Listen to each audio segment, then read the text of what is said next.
Көктем келсе суақты, гүлдей жайнап жүреміз.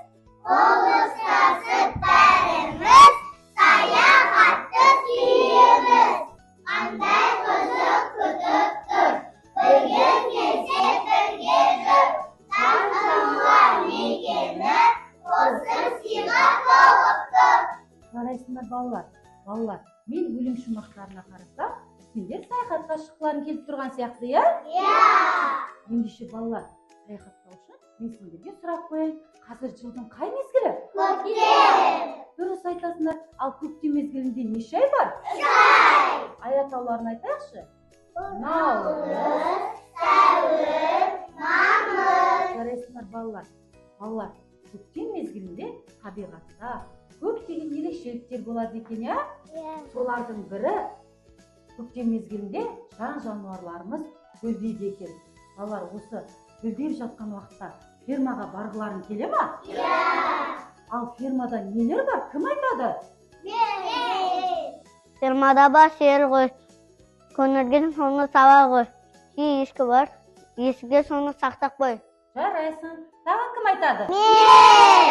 Фатима, сен айта қойшы кәне. Үйлеп тауып қазарда, зәйлі жағада, күзетіп итшеманы мияулапты мысықта. Жарайсыңдар балалар. Көрдіңдер ме? Фермада қой, сиыр, ешкі, үйрек, тауық, қаздар бар екен. Соны барып көргілерің келе ме? Ендеше фермаға саяхаттауға кеттік.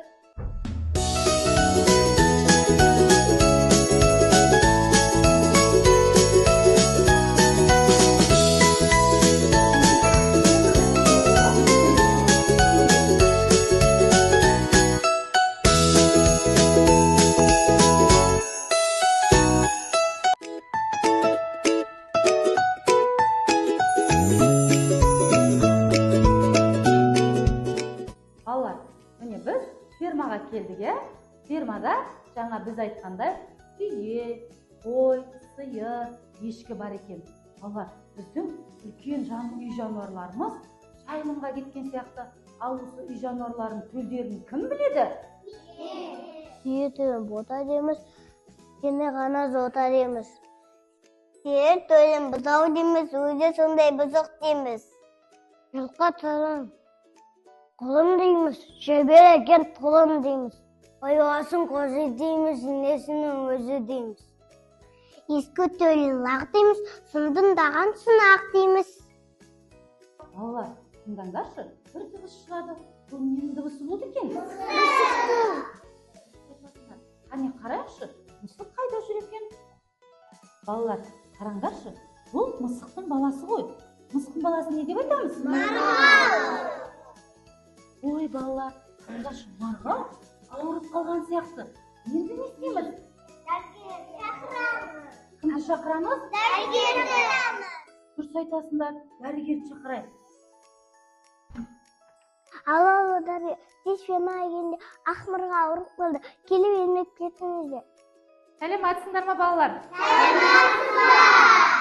Қалайсыздар? Дәрігер. Дәрігер, біздің фермаға қош келдіңіз. Біздің ақмарғауымыз ауырып қалды. Сіз сол ақмарғауды емдеп бересіз бе? Әрине, балалар, менің үстінде қалатыннан менің кім екенін біліп тұрған шығарсыздар, иә? Бірақ балалар, мен адамдарды емес, малдарды қарайтын дәрігермін. Яғни мен мал дәрігерімін. Кіммін, балалар? Мал дәрігер. Яғни үйдегі жануарларды, қойларды, қозылардың барлығы ауырып қалса, балалар, мұны қарайтын мен болам, иә? Балалар, біздің шақырған дәрігеріміз келді, иә? Дұрыс айтасыздар. Ендеше балалар, осы мал дәрігері ветеринар туралы мағлұмат алу үшін алдымен экранға назар аударайық. Фермаға ең қажетті мамандардың бірі дәрігер. Иә, дәрігер. Бұл адамдарды емдейтін, жануарларды емдейтін ветеринар. Жануарларға екпе салады. Ветеринар жануарларға емдеп қана қоймайды. Олардан алынатын ет, сүт. Балалар, біз жаңа мал дәрігері туралы мағлұмат алдық, иә? Мал дәрігерін кім деп айтады екенбіз? Дұрыс айтасыңдар, ветеринар деп айтады екенбіз. Міне біздің ас марғауымызды емдейтін дәрігерге, яғни ветеринарға марғауда апарып емдетіп алайық, иә?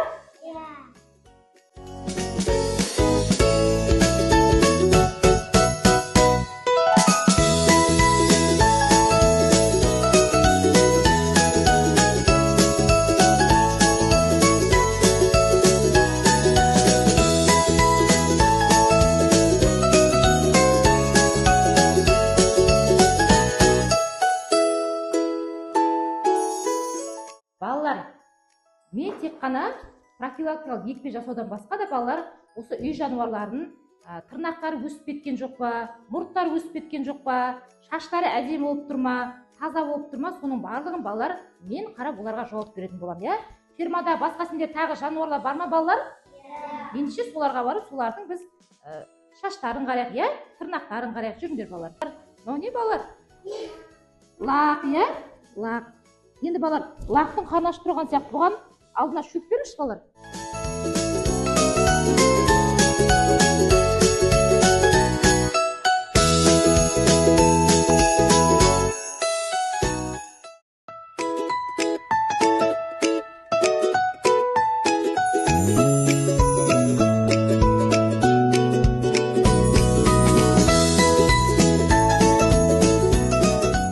Ой балалар, біздер қай жерге келдік? Мынау нелер балалар? Балапандар, иә? Ал балапан балалар неден шығады? Жұмыртқадан шығады. Жұмыртқаны бізге не береді? Тауық береді, иә? Балалар, тауықтың жұмыртқасын жеу өте пайдалы. Оны біздер өзіміз үйден бағып, бізге ол жұмыртқа берсе, оны жеу бізге өте пайдалы, иә?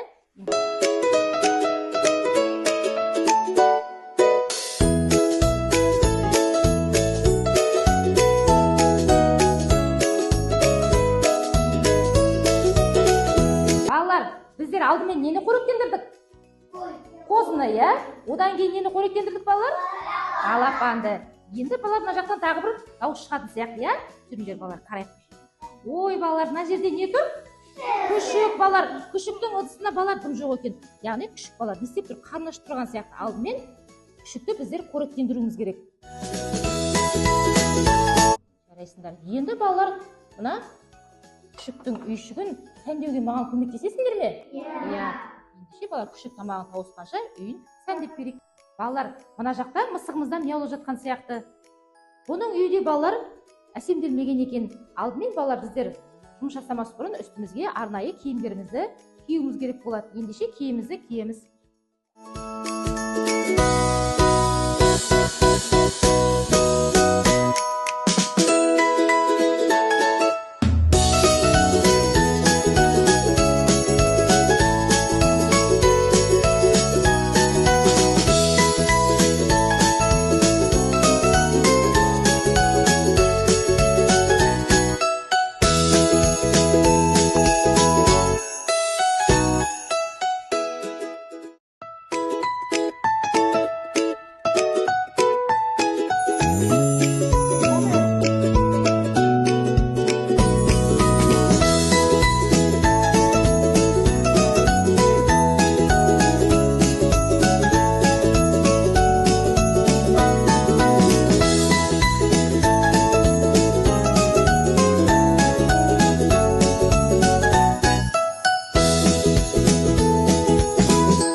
Балалар, сіздер маған күшік пен мысықтың үйшігін әсемдеп беруге көмектестіңдер. Сіздерге үлкен рахмет. Енді балалар, болашақта дәрігер болғысы келетін бала бар ма? Апаймен өскенде дәрігер болған ғой. Жарайсың, болашағың жарқын болсын.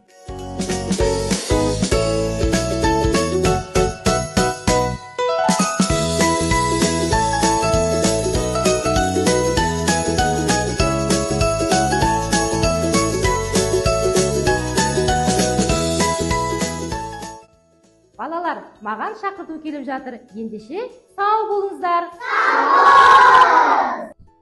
Балалар, сендерге біздің фермадағы саяхатымыз ұнады ма? Ендеше топымызға оралайық.